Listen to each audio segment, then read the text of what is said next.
Hey, what's up, guys? It's Mika Mish back with another video. I had a little bit of free time, so I decided to just do a quick video and get my day started or whatever. Today's video, it's going to be about why you shouldn't take an ex back that has done you really fucking dirty, like beyond fucking dirty. Yeah. But it just brought to my attention or whatever because I see a lot of women out there, even men, that go back to the same toxic relationship and they don't know why they keep getting the same results. And it's because you keep going back to your fucking ex that did you dirty. Um, my personal experiences with it is that every time that I would take an ex back, I would always get the same damn results. And every time it would be completely worse. Like the fights, the breakups would be completely worse. And I just kept realizing that I wasn't getting anywhere that I wanted to be. And I was ending up in the same position. I wasn't happy. I wasn't giving other people that were perfect for me an opportunity to be with me and to treat me right. And every time that I would get a good person in my life from past experiences, I would always sabotage it because I was really waiting for that one person to change. I was always waiting for that person to kind of like wake the fuck up and realize how good of a woman I am. And a lot of that came from me not knowing my worth and me just settling for just anything because A, I was getting older, B, I had kids, I have kids, and it just wasn't giving me any freaking wear.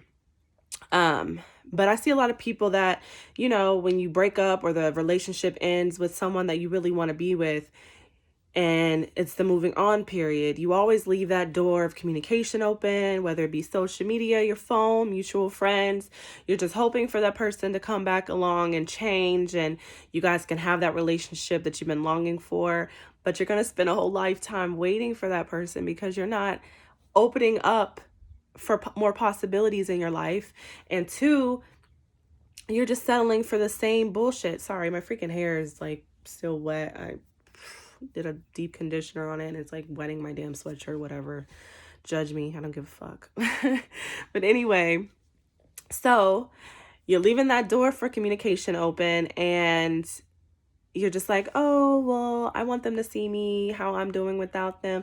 I want them to miss me. I want them to hit me up. I want them to do all these things. And you're so fixated on this one person that there's 100 dudes or women out there that's going to be actually way better than this person and have a lot more to offer you. And you won't have to pull teeth for them to love you and treat you the way that you want to be treated. And so sometimes when you take, a break from a relationship as the relationship ends and it's the moving on period, it's the perfect time for you to cut off all communication and all accessibility to you and focus on what makes you a better person and focus on things that you couldn't do in a relationship.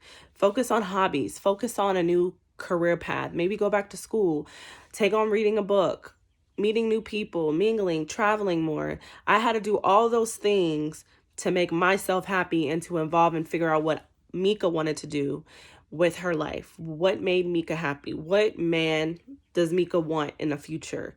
Does Mika want to be married? And that could be for anybody. Those are just the things that I would think about moving forward.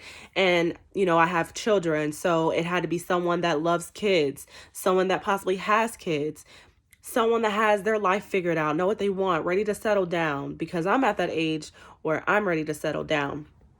And those are the things that I took into play and, figured out what steps I needed to take. But I didn't focus on a relationship. I focused on school. I focused on my children. I focused on Mika, family, all those things that's going to make me a better person so that I know moving forward that I don't need to depend on anyone to make me happy because I'm already going to be happy myself.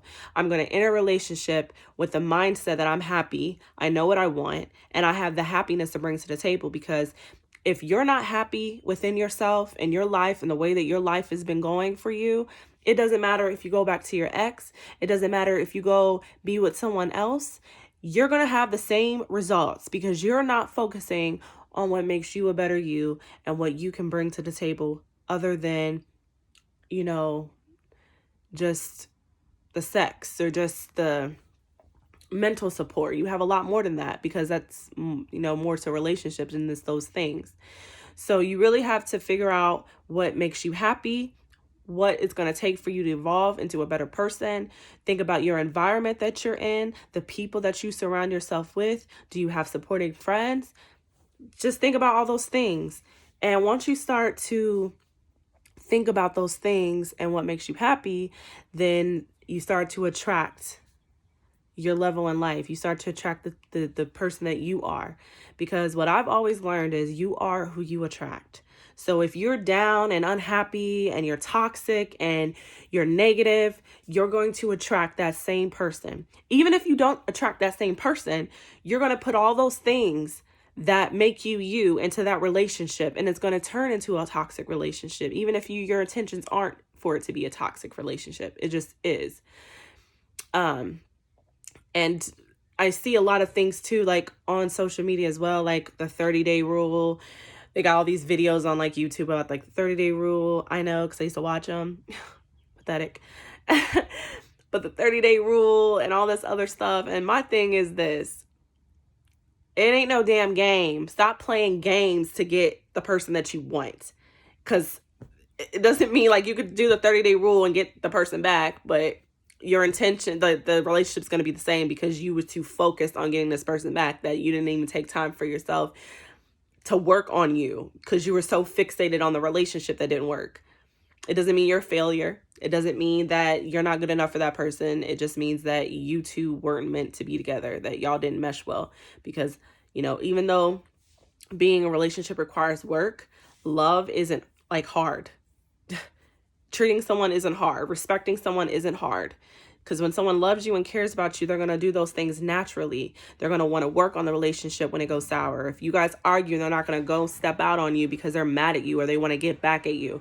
Love and relationships isn't a game. You don't play with someone's heart. You don't play with someone's emotions because you're hurt or because you guys got into a disagreement. So think about that and work on yourself. Quit thinking that, arguing, fighting, threatening, stealing, all this crazy shit is cute or it's something to do. Some of you guys have kids like me, and I don't even think that arguing in front of children is even cool. I don't even think that displaying that kind of relationship around my kids, even if my kids don't witness that, I'm still exposing them to that because it's going to affect how I feel. Excuse me. And if I don't feel good, then my kids are going to feel that. Kids don't need to be around relationships. I don't even care if you have kids with the person. Just because you have kids with the person doesn't mean that you're in debt to them for the rest of your life. Doesn't mean that they have control over you. Doesn't mean that you have to be with them for the rest of your life. Because, listen, it took me a long time, a very long time, when I was in a relationship with my son's dad. I always felt like I had to be with him. I always felt like I had to make the relationship work. And it was just tearing me down even more. Like, I was becoming a crazy person. Like, literally crazy. And I didn't want my son to be exposed to that. I didn't want my son to see that. Even my daughters. I don't want my daughters to see me in a relationship where I'm getting treated like shit and they think it's okay. Because, my daughter Bella's dad holds her to a very high standard. Like, he treats her like a princess. And I'm very grateful for that, because she knows what type. When she gets old enough, she's going to know, I want someone that treats me like my dad treats me, because I don't see my dad treating women any type of way. He's never treated me any type of way. So I'm not going to settle for that.